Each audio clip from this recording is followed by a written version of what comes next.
Hello everybody and welcome back to my channel. Today I am telling you all about how to book a cheap holiday, because not in the sense like, ooh, it was cheap, I don't want to go, but in the sense that it didn't cost you as much as it could have. Who doesn't love a holiday? I personally love a holiday. I've booked a few now. I booked Thailand, Amsterdam, Greece, anywhere else? I think that was it. And I'm about, sorry, and I'm about to book one with my girlfriends. Not really sure where we're going yet. Maybe Tenerife, maybe back to Greece, who knows.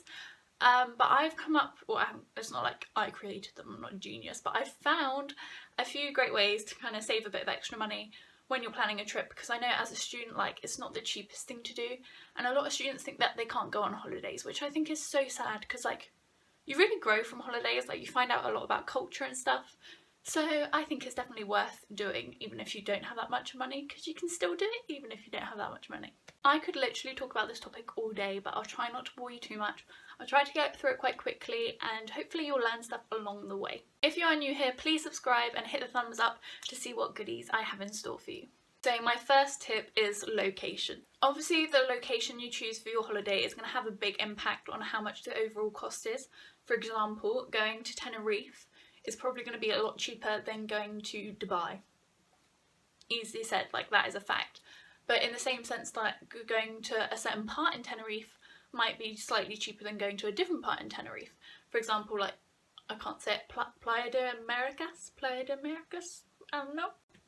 My camera cut out, sorry, but that is a little bit more expensive than other places in Tenerife just because it's a bit more of a party destination, so it's a bit more popular. So definitely consider where you want to go and whether there's a cheaper alternative, or even if you want to stay in the same country, that's obviously going to be cheaper as well. Next is obviously the flight, and I know obviously that you can't do a lot about the flight price, it's going to be expensive probably, planes are, but it depends, like your price can lower depending on what airport you fly from.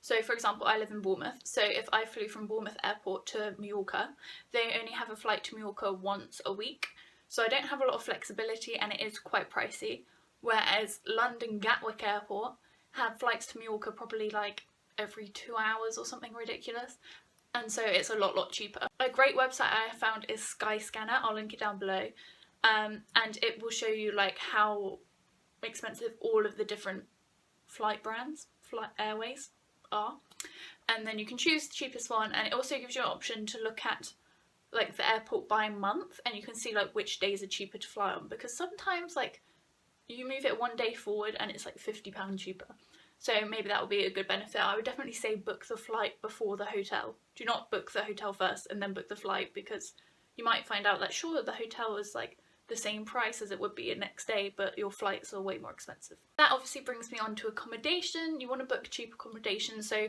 go on like Trivago and stuff to like compare hotels. Obviously that's quite well known, but obviously consider like other alternatives like Airbnb if you're not that bothered about going all inclusive, which is obviously going to be more expensive, or half board, again more expensive. Probably like catering for yourself is probably cheaper, not as luxurious, so if you want to splash a bit of cash, like it is your holiday, don't feel like you have to scavenge for food. But obviously there are lots of alternatives of cheaper accommodation than like a 5-star hotel. That's another thing. If you can go 4-star, maybe 3-star, like 3-star hotels are quite nice. Personally I wouldn't stay in a 2-star, but it's completely up to you whether like what's your priorities. That's another thing I should have said that at the start.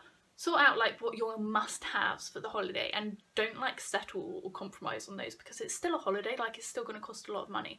So you want to enjoy it. You don't want to go to like a crappy hotel and you want Wi-Fi but there's no Wi-Fi, and you want aircon but there's no aircon, and all of that kind of thing. Then travel to the airport. No one really thinks about this, because like they're like, oh, I have to get there somehow, I'll just pay this much. But there are loads of ways to travel to the airport. Obviously if it's in your town or whatever, get a friend or a mate to drop you at the airport, because that's probably the cheapest way. The other alternatives, for when I flew from Heathrow, my mum very nicely dropped me. When I flew from Gatwick, I drove, and then we used a website called Just Park, which is where people hire out their drives. So I think I paid £8 for 10 days to park in this woman's drive, and I got a £4 taxi from her house to the Gatwick airport because it was super close. And that's just a really great way. Like obviously I still had to pay for petrol, which was a bit expensive, but it was so much cheaper than the train. Obviously that's definitely a way to get there because it goes direct. The only thing with that is obviously allow yourself enough time, because you don't want to get stuck in a traffic jam or train delays or coach delays, because a coach is another option. And if you're a student, you can get a student coach card, and a student rail card obviously, but that will get you like a third off coaches. So a coach is another way, but sometimes they are a bit iffy in the sense that it can take a very long time, and check if your coach has a layover, because sometimes if the coach has a layover it's up to like 3 hours, which is mental. Then before you go on your holiday, make sure you book your activities in advance, like set up a kind of basic itinerary for what you want to do. This kind of just reduces spontaneous spending, which obviously you can still do, but it just reduces it a bit so you're not going too crazy. And still make sure that you're having a good time. By doing it beforehand, you can kind of like compare different deals and see if you can get a deal for like a 3-day like excursion or whatever. And sometimes they have like coupon codes on like Groupon and stuff. I would also definitely say to like set a budget for food each day if you're not obviously all inclusive. So you might have like 25 euros or something for food a day. And that way you can kind of like track your money a lot easier, because sometimes by the end of a holiday you're like, how the hell did I spend that much? Where did all my money go? But by setting out a budget for each day, you know you've only got a certain amount, so it kind of reduces the spending. And then when do you book? That's also another good question, because a lot of people leave it last minute and get a really good deal, but at the same time it can be a bit risky. Otherwise I would suggest booking like 3 to 4 months in advance, because that's usually like when they've dropped a little bit, like the prices, because if you book way in advance they're like super expensive, but by 3 to 4 months in advance they've dropped a little bit, quite affordable, but obviously you don't have the same kind of risk of what if it's gone when I book last minute. With saying all of this, obviously never book a holiday that you can't afford. I would never personally book a holiday, you know when you pay for it month by month, I don't know what that's called, but I would never book a holiday that way, because it's just not guaranteed that you're always going to have that amount of money. I would always save up beforehand, have a lump sum and just pay it off in one, because you don't have to worry about it, and that way you know you can afford it. It's really tricky if you're like going along with friends, or you think yeah I'll be able to afford it, and then stuff doesn't work out, and then your holiday just isn't as enjoyable, because you know you shouldn't really be there, it's cost you a lot of money, and you feel like you have to make the most of every penny, which puts a lot of stress on yourself. But yeah, they are all my tips for how to book the cheapest holiday. If you have enjoyed this video, please hit the thumbs up and subscribe, because I post 3 videos a week, so make sure you're around for those. Bye!